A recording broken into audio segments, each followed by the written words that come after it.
ఉపాధ్యాయులు ఉపాధ్యాయులు గ్రామ పౌరులు ప్రథమ పౌరులు గ్రామ సర్పంచ్ ప్రస్తుత ప్రజాప్రతినిధులు మాజీ ప్రతినిధులు గ్రామ యువత పుర ప్రముఖులు అలాగే ప్రియమైన విద్యార్థులు అందరికీ 80వ స్వాతంత్ర దినోత్సవ శుభాకాంక్షలు. ప్రతి సంవత్సరం మనం ఈ రకంగానే స్వాతంత్ర దినోత్సవాన్ని ఒక వేడుకలాగా జరుపుకోవడం జరుగుతుంది. దీనికి కారణం ఎందరో మహానుభావులు, వారే ఫ్రీడమ్ ఫైటర్స్, నేషనల్ లీడర్స్ వాళ్ళ యొక్క లైఫ్స్ సాక్రిఫైస్ చేసి మనకి స్వేచ్ఛ భూమిని అందించడం జరిగింది. ప్రతి సంవత్సరం ఇలాగే జరుపుకుంటున్నాం. ఇది మనకు తెలిసినటువంటిదే. ఇక్కడ 2 విషయాలు మీ ముందు నేను షేర్ చేసుకుంటాను. ఒకటి మనకి స్వాతంత్ర దినోత్సవం, 2 గణతంత్ర దినోత్సవం. జనవరి 26న నిర్వహించుకున్నటువంటి గణతంత్ర దినోత్సవం కావచ్చు, ఆగస్టు 15 ఈరోజు స్వాతంత్ర దినోత్సవం కావచ్చు. మనం జెండా ఆవిష్కరణ చేసేటప్పుడు ఈరోజు స్వాతంత్ర దినోత్సవం రోజు ఈ జెండా అనేది కిందికి కట్టడం జరుగుతుంది. కింది కట్టి దాని పైకి మనం జెండా ఆవిష్కరణ చేయడం జరుగుతుంది. దానికి గల కారణం ఆనాడు విదేశీ శక్తుల విముక్తి నుంచి మనం కింది నుంచి పోరాటం చేశాం కాబట్టి దేశం పైకి ఎగురుతూ ఉండాలి, అభివృద్ధి దశలో ఉండాలి అనేటువంటి ఉద్దేశంతో కింది నుంచి పైకి మనం జెండా ఆవిష్కరణ పతాక ఆవిష్కరణ చేస్తాం. అలాగే గణతంత్ర దినోత్సవం రోజు మాత్రం పైనే ఉంటుంది జెండా కట్టడం కూడా. దాన్ని డైరెక్ట్గా జెండా ఆవిష్కరణ చేస్తాం. ఎందుకంటే మనం ఆల్రెడీ స్వాతంత్ర్యాన్ని సాధించాం, ఇక మనం స్థిరపడ్డాం కాబట్టి పైనే ఉంటుంది మన జెండా. దానికి గుర్తుగా అలా జెండా ఆవిష్కరణ చేయడం జరుగుతుంది. ఈ స్వాతంత్ర దినోత్సవం రోజు మొదటగా మన జెండా పతాకావిష్కరణ పూర్తి కాగానే మన దేశ ప్రధాని ఆయన జాతిని ఉద్దేశించి ప్రసంగించడం జరుగుతుంది. ఆ ప్రసంగం తర్వాత జనగణమన తర్వాత ప్రసంగం ముగించిన తర్వాత కొన్ని అవార్డ్స్ ప్రకటిస్తారు. ఆ అవార్డ్స్ మనకి గణతంత్ర దినోత్సవం రోజు ఎలాగైతే ప్రకటించడం జరుగుతుందో వాటినేమో పౌర పురస్కారాలు అంటాం. అవే పద్మ అవార్డ్స్ అని పిలవడం జరుగుతుంది. భారతరత్న కూడా అప్పుడే ఇస్తుంటారు. ఈరోజు మాత్రం స్వాతంత్ర దినోత్సవం ముందు మనకి ఇచ్చేటువంటి అవార్డ్స్ గ్యాలంటరీ అవార్డ్స్ అంటాం. ఎందుకంటే ఎందరో మన దేశంలో ఉన్నటువంటి రక్షణ శాఖ, నేవీ, ఆర్మీ, ఎయిర్ ఫోర్స్ ఈ 3 త్రివిధ దళాలు అందించినటువంటి వారి యొక్క శౌర్య పరాక్రమానికి గుర్తుగా ఈ అవార్డ్స్ అందించడం జరుగుతుంది. అవి కీర్తి చక్ర, శౌర్య చక్ర అనేటువంటి అవార్డ్స్ని మన దేశ రాష్ట్రపతి గారు అందించడం జరుగుతుంది. వీటితో పాటు పరమవీర చక్ర అనేది దేశంలో అత్యున్నత పురస్కారం. ఇది సేవలు అందించినందుకు అది గణతంత్ర దినోత్సవం రోజే అందించడం జరుగుతుంది. ఈ 2 మాత్రం స్వాతంత్ర దినోత్సవం రోజు అందించడం జరుగుతుంది. ఇలా మనం ప్రతి సంవత్సరం ఈ స్వాతంత్ర దినోత్సవం జరుపుకోవడం జరుగుతుంది. ఇదంతా ఒకటైతే మనకి ఈరోజు స్వాతంత్ర దినోత్సవ వేడుకలన్నీ కూడా ఢిల్లీలోని ఎర్రకోటలో నిర్వహించడం జరుగుతుంది. గణతంత్ర దినోత్సవ వేడుకలు మాత్రం అవి కర్తవ్య పదులో రాజపథ్లో నిర్వహించడం జరుగుతుంది. ఇవన్నీ వేడుకలు నిర్వహించుకుంటున్నాం. ఈ స్వాతంత్ర్యాన్ని ఉద్దేశించి ప్రతి సంవత్సరం మనం మన యొక్క జాతీయ నాయకులని స్మరించుకుంటూ వారి యొక్క త్యాగాలని గుర్తు చేసుకుంటూ మరొక్కసారి వారందరికీ జోహార్లు తెలుపుకుంటూ ఈ కార్యక్రమంలో భాగంగా స్వాతంత్ర్యం వచ్చి మనకి 79 సంవత్సరాలు పూర్తయింది. గత 4 సంవత్సరాల క్రితమే మన దేశ ప్రధాని 2047ని అమృత్ మహోత్సవ్గా ప్రకటించుకోవటం జరిగింది. మనకి స్వాతంత్రం వచ్చి 75వ స్వాతంత్ర వేడుకల్లో దీన్ని ప్రకటించారు. మళ్ళీ 100 సంవత్సరాలు కావాలంటే 2047 నాటికి 100 సంవత్సరాలు పూర్తవుతుంది కాబట్టి దాన్ని అమృత మహోత్సవంగా ప్రకటించడం జరిగింది. అప్పటి వరకు మన దేశం అభివృద్ధి దశలో వెళ్ళాలనేటువంటి ఉద్దేశంతో మిగిలిన 25 సంవత్సరాలు అంటే ఇప్పుడు 20 సంవత్సరాలే ఉంటుంది. ఈ 20 సంవత్సరాల కాలం అమృత కాలంగా దాన్ని గుర్తించి మన దేశ యువత కూడా ముందుకు వెళ్ళాలి అనే ఉద్దేశం ఇక్కడ చెప్పడం. ఓకే, బ్రిటిష్ వారి నుంచి 200 పాలన అణిచివేత నుంచి మనం విముక్తి పొంది స్వాతంత్ర్యాన్ని పొందాం. మనకి రాజకీయ స్వేచ్ఛ అనేది వచ్చింది, స్వేచ్ఛా జీవులం. ఇప్పుడు మన మీద ఎవ్వడి పెత్తనం అనేది లేదు, మనం స్వతంత్ర జీవులం. మనకు కావాల్సినట్టుగా మన జీవన విధానాన్ని మనం మలుచుకోవచ్చు. ఎవరు ఏ పని కావాలన్నా ఏ విధంగానైనా చేసుకోవచ్చు. మరి ఇంతటి స్వాతంత్రం వచ్చినటువంటి మన దేశంలో మరి ఈరోజు ప్రపంచాన్ని ఏలుతున్నటువంటి ఏది ప్రపంచాన్ని ఏలుతున్నది? మరి ఆ రోజు రాజ్యాలు రాజులు దాడులు చేసి ఆక్రమించుకొని వాళ్ళు పెత్తనాన్ని ఆధిపత్యాన్ని చెలాయించారు. మరి ఈరోజు ఆధిపత్యాన్ని ఎవరు చెలాయిస్తున్నారు అంటే పెద్ద పెద్ద కార్పొరేషన్లు. ఉదాహరణకి వాటినే మెగా టెక్నాలజీ కంపెనీస్ అని పిలుస్తాం. మరి అలాంటి పెద్ద పెద్ద టెక్నాలజీ దేశంలో బిగ్ 5గా పిలువబడుతున్నటువంటి 5 పెద్ద కంపెనీలు. ఉదాహరణకి యాపిల్ కంపెనీ, యాపిల్ ఇంక్యుబేటర్ అంటాం, అది ఈ ప్రపంచాన్ని శాసిస్తుంది. మన దేశ జీడిపి కంటే ఎక్కువ అభివృద్ధిని సాధించడం జరిగింది. అది ముందుగానే, మన దేశం కంటే ముందుగానే. యాపిల్ కంపెనీ కావచ్చు, ఇప్పుడు యాపిల్ వాచ్ వాడుతుంటాం, ఐఫోన్ వాడుతుంటాం. Apple watch, iPhone, Apple computer, iPad, రకరకాల మ్యాక్, అనేక కొత్త కొత్త ఇన్నోవేషన్స్ను ఆ యాపిల్ కార్పొరేషన్ అనేది సృష్టించి మనకు అందించడం జరుగుతుంది. అదొక పెద్ద కంపెనీ. మరొకటి మైక్రోసాఫ్ట్. మైక్రోసాఫ్ట్కి ప్రధానంగా యాపిల్ కంపెనీకి టిమ్ కుక్ అనేటువంటి వ్యక్తి ఆయన సిఇఓగా ఉన్నాడు. మైక్రోసాఫ్ట్ అనేటువంటి కంపెనీ కూడా పెద్దది, మెగా టెక్ కంపెనీ. ఈ మైక్రోసాఫ్ట్ అనేది మనం వాడేటువంటి మొబైల్స్ కానీ, కంప్యూటర్స్ కానీ, ట్యాబ్లెట్స్ కానీ, ల్యాప్టాప్స్ కానీ వాటిల్లో ఉండేటువంటి ముఖ్యంగా మైక్రోసాఫ్ట్ సాఫ్ట్వేర్, విండోస్ సాఫ్ట్వేర్ అనేది అందులో ఉంటుంది. అదే కాకుండా ఇప్పుడు మొబైల్లో ఆఫీస్ సూట్ 365 అనేటువంటిది కూడా ఉంది. ఎన్నో కొత్త కొత్త ఇన్నోవేషన్స్ పెరుగుతున్నటువంటి టెక్నాలజీకి అనుగుణంగా వాటిని అభివృద్ధి చేసుకుంటూ, డెవలప్ చేసుకుంటూ మనకు అందిస్తున్నారు. మరొకటి గూగుల్ యొక్క మాతృ సంస్థ ఆల్ఫాబెట్ అంటాం. ఈ ఆల్ఫాబెట్ సంస్థ నుంచి వచ్చిందే గూగుల్ సంస్థ. ఈ గూగుల్ అనేటువంటిది ఎన్నో సెర్చ్ ఇంజన్లని మనకి అందించడం జరిగింది. ఉదాహరణకి మనం ఏదైనా సమాచారం కావాలంటే మొబైల్లోనో కంప్యూటర్లోనో మనం సెర్చ్ చేస్తుంటాం, వెంబటే గూగుల్లోకి వెళ్తాం, మనం సెర్చ్ చేయటం జరుగుతుంది. దాన్నే సెర్చ్ ఇంజిన్ అంటాం. ఇలాంటి వెబ్ బ్రౌజర్స్ చాలా ఉన్నాయి. అందులో ప్రపంచంలో ఫేమస్గా ప్రఖ్యాతిగాంచింది గూగుల్. ఈ గూగుల్ సంస్థ తయారు చేసినటువంటి సెర్చ్ ఇంజిన్ క్రోమ్. ఈ క్రోమ్ ప్రపంచంలోనే అత్యధికంగా ఏదైనా సమాచారాన్ని వెతుకుతున్నామంటే అది గూగుల్లోనే. ఆ గూగుల్ నుంచే మనం వెతకడం జరుగుతుంది ఏది కావాలన్నా. అలాగే దీనికి ఈ గూగుల్ సంస్థకి మైక్రోసాఫ్ట్కేమో సత్యనారాయణల సిఇఓ అయితే గూగుల్ సంస్థకేమో సుందర్ పిచై గారు మన సిఇఓ గారు.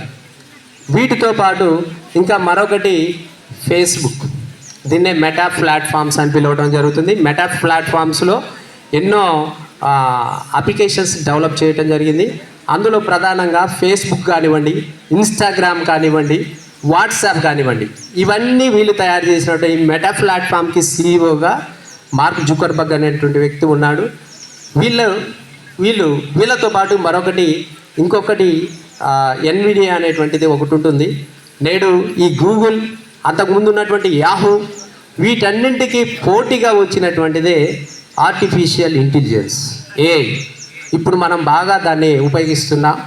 అందులో చాట్‌జిపిటి కావచ్చు, జెమిని ఏఐ కావచ్చు, పర్ప్లెక్సిటీ కావచ్చు, డీప్సీక్ కావచ్చు, ఇవన్నీ కూడా ఎక్కడెక్కడో ప్రపంచ దేశాలు, అమెరికా, ఇప్పుడు చెప్పినటువంటి కంపెనీలన్నీ కూడా అమెరికాకు చెందినవే. మరి ఇంత పెద్ద భారతదేశం 140 కోట్ల జనాభాకు కలిగినటువంటి మన దేశంలో ఇలాంటి ఒక కంపెనీనన్నా మనం స్థాపించలేకపోయాం. 80 సంవత్సరాలు కావస్తుంది స్వాతంత్రం వచ్చి. ఈ 80 సంవత్సరాల్లో మనం ఏం అభివృద్ధిని సాధించామో ఒకసారి గుర్తు చేసుకుంటాం. ఇది అంటే ప్రపంచాన్ని ఏలుతున్నటువంటి ఈ దిగ్గజ కంపెనీలు ఈ ప్రపంచాన్ని శాసిస్తున్నాయి. ప్రభుత్వాలు నడుస్తున్నాయి. ప్రభుత్వాల మీద కూడా ఆధిపత్యాన్ని వాళ్ళు ఏది చెప్తే అది ప్రభుత్వ పథకాల రూపంలో, విధానాల రూపంలో మనకు ముందుకు వస్తాయి. వాళ్ళనే మనం ఫాలో అవుతున్నాం. ఇది ఒక అంశం. మరొకటి ముఖ్యంగా విద్యార్థులు తెలుసుకోవాల్సినటువంటి విషయం, యువత కూడా ఇందులో, సోషల్ మీడియా. ఈ సోషల్ మీడియా అనేది మహమ్మారి. సోషల్ మీడియాని మనం ఎలా వాడుతున్నాము అనేది మనకు తెలుసు. ఇందులో ప్రధానంగా ఇప్పుడు చెప్పుకున్నటువంటి మెయిన్గా ఫేస్బుక్.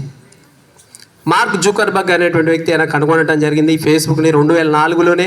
ఆ తర్వాత ఈ మెటా ప్లాట్ఫామ్ నుంచి వచ్చినటువంటిది ఫేస్బుక్తో పాటు ఇన్స్టాగ్రామ్, వాట్సాప్, అన్నిటికీ మించి యూట్యూబ్, దీంతో పాటు టిక్ టాక్. ఈ 5 యూట్యూబ్ మాధ్యమాలు, సోషల్ మీడియా ఈ ప్రపంచాన్ని ఇప్పుడు అందరినీ కూడా ఎడిక్ట్ చేసేసుకుంది. అందరం మనం వాటికి బానిసలు అయిపోయాం. మనం లేవగానే ఫోన్ తీస్తాం, WhatsApp chatting, WhatsApp status, YouTube తీస్తాం, YouTube reels, YouTube shorts, Instagram తీస్తాం, Instagram reels, Facebook videos, chatting. చూడండి, ఎవరెవరో ఎక్కడెక్కడో వాళ్ళు ఎంతో కష్టపడి వాళ్ళు కృషి చేసి ఈ దేశానికి అత్యున్నతమైనటువంటి ఇన్నోవేషన్స్, ఆవిష్కరణలను మనకు అందించారు. వాటిని మనం ఫాలో అవుతున్నాం, వాటికి ఎడిక్ట్ అయిపోతున్నాం. మరి ఏది కావాలన్నా, ప్రపంచంలో ఏది కావాలన్నా మన చేతుల్లోనే ఉంది, అది మొబైల్ ఫోన్లో ఏది కావాలన్నా, ఏ సమాచారం కావాలన్నా మనకి వెంటనే మనం పొందేటువంటి అవకాశం ఉంది.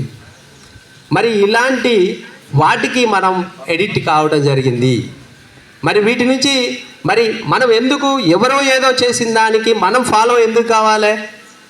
విద్యార్థులుగా మనం ఏం చేస్తున్నాం, యువతగా మనం ఏం చేస్తున్నాం? నువ్వు ఒక క్రియేటర్గా ఏదైనా ఒక కొత్త దాన్ని క్రియేట్ చేయవచ్చు కదా. ఇందుకు ఒక ఉదాహరణ ఉంది. ఆ ఉదాహరణే కేరళ రాష్ట్రానికి చెందిన ఒక చిన్న కుర్రాడు, 12 ఏళ్ల కుర్రాడు, రౌల్ జాన్ అజు అనేటువంటి 12 ఏళ్ల కుర్రాడు ఒక ఏఐకి సంబంధించినటువంటి ఒక కొత్త మిషన్ని, ఒక ఏఐ టూల్ని కనిపెట్టడం జరిగింది. అదే మీ బోట్ అనేటువంటి దాన్ని. ఈ మీ బోట్ అనేది విద్యార్థులకి 24 గంటలు విద్యార్థులు అడిగేటువంటి క్వశ్చన్లన్నింటికీ సమాధానాలు ఇస్తుంది. మనం ఏ ప్రశ్న అడిగినా దానికి కావాల్సినటువంటి ఇన్ఫర్మేషన్ వెంటనే అందిస్తుంది. ఈ కుర్రాడు 12 ఏళ్లలోనే ఇది తయారు చేశాడు. ఇప్పుడు 16 ఏళ్ళు ఆ బాబుకి, ఆ కుర్రాడికి. He create wonders. What a kid. ఎందుకంటే ఈ కుర్రాడే ప్రపంచ సంస్థ అయినటువంటి ఐక్యరాజ్య సమితి ప్రారంభ ఉపన్యాసాన్ని చేసినటువంటి వ్యక్తి. ఎంతోమంది శిక్షకులకు, విద్యార్థులకి ఏఐ మీద, అలాగే విద్యారంగం మీద ఎన్నో సెషన్లు, సమావేశాల్లో శిక్షణ ఇచ్చినటువంటి కుర్రాడు అన్నమాట. ఒక్కసారి మీరు యూట్యూబ్లో వెళ్ళి సెర్చ్ చేయండి, ఎవరి రౌల్ జాన్ అజు అనేటువంటి కుర్రాడు కొచ్చి ఆయన ఈ కుర్రాడు ఇప్పుడు బిజినెస్ మ్యాన్, ఒక ఆర్గనైజర్, ఒక సంస్థను స్థాపించి ఆ సంస్థలో వాళ్ళ నాన్ననే తన ఉద్యోగిగా పెట్టుకున్నాడు. ఇలాంటి ఇన్స్పిరేషనల్ వీడియోస్ మనం చూడాలి. మన తల్లిదండ్రులు ఉంటారు, పిల్లలు అడగగానే ఫోన్ ఇవ్వడానికి భయపడతారు. ఎందుకంటే మనకు కావాల్సిన ప్రపంచంలో ఉన్నటువంటి సమాచారం మొత్తం ఆ ఫోన్లోనే ఉంది. తల్లిదండ్రులు ఫోన్ ఇవ్వడానికి ఎందుకు ఆలోచిస్తారు అంటే, మీరు ఫోన్లో ఇన్ఫర్మేషన్ కంటే అనవసరపు విషయాల మీదనే ఎక్కువ దృష్టి పెడుతున్నారు. అందుకోసమే ఫోన్ కూడా ఇవ్వరు తల్లిదండ్రులు. కాబట్టి ఈ విషయాన్ని బాగా గుర్తుపెట్టుకోవాలి. మనం జనరల్గా ఏం చెప్తామంటే, మనం డబ్బు వెనకాల ఎంత పరిగెత్తినా కానీ అది మనకు అందదు. దాన్ని వదిలేసి నువ్వు పరిగెత్తు, అది నీ వెంట ఖచ్చితంగా వస్తుందన్నమాట. అందుకోసమే విద్యార్థులుగా ఒక 12 ఏళ్ల కుర్రాడు ఇంత సాధించాడు. ప్రపంచ దేశాలలో అనేక సమావేశాల్లో అతడు వక్తగా ఉపన్యాసం చేయడం, అనేక సెషన్లు నిర్వహించి ఏఐ మీద అందరి మెప్పు పొందినటువంటి వ్యక్తి. మన దేశంలో 2 నేషనల్ అవార్డులు పొందినటువంటి ఆ కుర్రాడిని ఇన్స్పిరేషన్గా తీసుకోవాలి. ఇక ముఖ్యంగా తల్లిదండ్రులు ఈ విధంగా ఉన్నారు. కారణం ఏంటంటే, మనమే సోషల్ మీడియాకు దూరంగా ఉండండి. మనకు కావాల్సిన సమాచారం చాలా ఉంది, మనం దాంట్లో సెర్చ్ చేయాలి, మనం ఫోన్ వాడాలి. ఇప్పుడు చూడండి, ఏ ప్రైవేటు సంస్థల్లో, ఏ ప్రైవేటు పాఠశాలల్లో, కాలేజీల్లో లేనటువంటి డిజిటల్ ఎడ్యుకేషన్ మన ప్రభుత్వ పాఠశాలలోనే ఉంది. ఒక్కసారి క్లాస్ రూమ్లోకి వెళ్ళండి, పెద్దలు వెళ్ళండి, చూడండి. ఒక్కసారి మేము క్లాస్ చెప్పేటప్పుడు చూడండి, మొత్తం ప్రపంచాన్ని మొత్తం ఆ డిజిటల్ టీవీలోనే చూపించడం జరుగుతుంది పిల్లలందరికీ. ఎంత ఎఫెక్టివ్గా, ఇంపాక్ట్గా ఉంటుందో. ఏ ప్రైవేట్ స్కూల్లో వెళ్ళండి, ఒక్కసారి మాంటిసోరీ కానీ, విజ్ఞాన్ కానీ ఆ స్కూల్లోకి వెళ్ళి చూడండి. ఇక్కడ ఒకసారి క్లాస్ చూడండి, మా క్లాస్కి ఆ క్లాస్కి ఎంత ఇంపాక్ట్ ఉంటుందో రెండింటికి కంపేర్ చేయండి. ఇది మీరు దృష్టిలో పెట్టుకోవాలి. నేను చాలా సంవత్సరాలుగా ఒక విషయం గ్రామ ప్రజలతోటి షేర్ చేసుకోవాలనుకుంటున్నా. ఏంటంటే ఏమీ లేదు, దాదాపు మనకు స్వాతంత్రం వచ్చి 80 సంవత్సరాలు కావస్తుంది. ఈ 80 సంవత్సరాల కాలంలో కూడా ప్రతి గ్రామం కూడా ఒకే రకంగా గవర్నమెంట్ ఇచ్చేటువంటి ఫండ్ ద్వారా డెవలప్ కావాలనే ఆలోచన చేస్తుంది. మరి ఒక గ్రామం అభివృద్ధి చెందాలంటే కేవలం గ్రామ సర్పంచ్, వార్డు మెంబర్స్ వీళ్ళు మాత్రమే కృషి చేస్తే సరిపోతుందా? కానీ గ్రామ ప్రజలందరూ కృషి చేయాలి. అప్పుడే ఎప్పుడు విభిన్నంగా ఆలోచన ఎవరు చేయట్లేదు. మన గ్రామం అభివృద్ధి చెందాలంటే ఇటు పక్క మన స్కూల్ పక్కనే ఎప్పుడు చూస్తుంటాం, వర్షం పడితే చాలు మాకు ఇక్కడ మొత్తం కూడా మడుగు ఏర్పడుతుంది. కారణం పక్కన ఉన్నటువంటి సైడ్ కెనాల్, ఆ ఓపెన్ డ్రైనేజ్ వల్ల చాలా ఇబ్బంది పడుతున్నాం. దానివల్ల దోమలు మొత్తం. ఎందుకు ఇంకా గ్రామంలో ఇంత డెవలప్ అయ్యాం, చాలా వేగంగా అభివృద్ధి చెందుతుంది ఈ ప్రపంచం, అందులో భారతదేశం ఒకటి. మరి ఈ భారతదేశంలో గ్రామీణ ప్రాంతాలు చూసే సస్యశ్యామలంగా ఆహ్లాదకరమైనటువంటి వాతావరణం ఉన్నటువంటి మన గ్రామంలో మన గ్రామాన్ని మనమే కలుషితం చేసుకుంటున్నాం. కొంచెం ఒక్కసారి విభిన్నంగా ఆలోచించండి. మాకు ఒక లెసన్ ఉంటుంది 6వ తరగతిలో. డోకూరు అనేటువంటి విలేజ్ ఉంటుంది సార్. ఆ డోకూరు గ్రామంలో ఒకప్పుడు చెరువు ఉండేదట. ఆ చెరువు ఎప్పుడైనా పూడిక వస్తే ప్రతి గ్రామంలో ఉన్నటువంటి ప్రతి కుటుంబంలోంచి ఒక వ్యక్తి వెళ్ళి ఆ పూడిక మొత్తాన్ని తీసివేసేవాళ్ళు. ఆ తర్వాత ఆ చెరువులో పెంచినటువంటి చేపలన్నింటినీ పంచుకొని ఊళ్ళోకి తీసుకొచ్చి మధ్యలో పోసి అందరూ సమానంగా పంచుకునేవాళ్ళు. అలా శ్రమదానం చేసేవాళ్ళు. ఎందుకు మన గ్రామంలో గ్రామ ప్రజలందరూ ప్రయత్నం చేయట్లేదు? గ్రామ సర్పంచ్ అంటే మనం ఎన్నుకున్నటువంటి వ్యక్తినే, మనకు కావాల్సిన అభ్యర్థిని మనం ఎన్నుకున్నాం. గ్రామ సర్పంచ్ ఆయన యొక్క పని మన గ్రామ అభివృద్ధిలో కనిపించాలి. మరి అందుకు మన యొక్క చేయూతను ఇవ్వాల్సినటువంటి అవసరం ఎంతైనా ఉంది. గ్రామ పెద్దలు అంటే మన ప్రజలు, గ్రామ ప్రజలందరూ కూడా ఎక్కడైనా ఏదైనా పని ఫండ్ కోసం ఎదురు చూడొద్దు. యువత ఉన్నది. మరి అసలే ఇప్పుడు మనం జెన్జీ మూమెంట్స్ చూస్తున్నాం. మరి అలాంటి యువత ఎలా ఆలోచించాలి? ఎప్పుడు ఫేస్బుక్లు, వాట్సాప్లు, ఇన్స్టాగ్రాములు, యూట్యూబ్లు వదిలేయండి. అది నీకేమైనా ఉపయోగపడుతుందా? నువ్వేమైనా కొత్తగా ఏమైనా చేసినవా? టైం పాస్ అవుతుంది తప్ప మనకి ఏ రకంగా కూడా ఉపయోగపడదు. దాన్ని ఉపయోగపడంగా వాడండి. నువ్వు ఒక యూట్యూబ్ ఛానల్ క్రియేట్ చేయి, దాని నుంచి నువ్వు ఎంప్లాయ్మెంట్ క్రియేట్ చేయి మీ ఫ్రెండ్స్ ద్వారా. అట్లా ఆలోచన చేయాలి. ఎప్పుడు కూడా మనం ఎడిక్ట్ కావద్దు, అంటే వ్యసనంగా దాన్ని తీసుకోవద్దు. అలాంటి వాటిని ఏవైనా సరే మనం వదిలేయాల్సినటువంటి అవసరం ఉంది. ఒక్కసారి చూస్తే ఈ 79 ఏళ్ల ప్రయాణంలో భారతదేశం అత్యంత వేగంగా అభివృద్ధి చెందుకుంటూ వస్తుంది. ప్రపంచంలోనే అమెరికా, చైనా, జర్మనీ, జపాన్ ఈ 4 దేశాల తర్వాత స్థానంలో భారతదేశం ఉంది.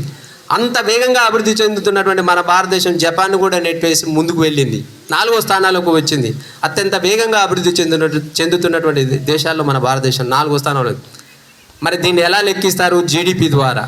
ఒక్కొక్క దేశం జీడిపి అమెరికా చూసుకుంటే $28 ట్రిలియన్ల ఆర్థిక వ్యవస్థగా అది ఉన్నది.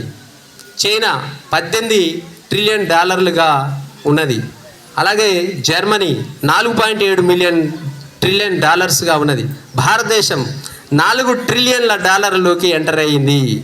మన మోడీ గారు చెప్తుంటారు, ఈ 2047 నాటికి ఈ భారతదేశాన్ని $5 ట్రిలియన్ ఆర్థిక వ్యవస్థగా 3వ అత్యధిక ఆర్థిక శక్తిగా ఎదుగుతామని ఆయన ఆల్రెడీ ప్రకటించడం జరిగింది.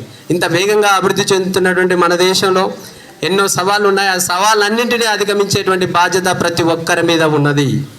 ముఖ్యంగా దీన్ని అందరూ దృష్టిలో ఉంచుకోండి. మన ప్రయత్నం చేయాలి.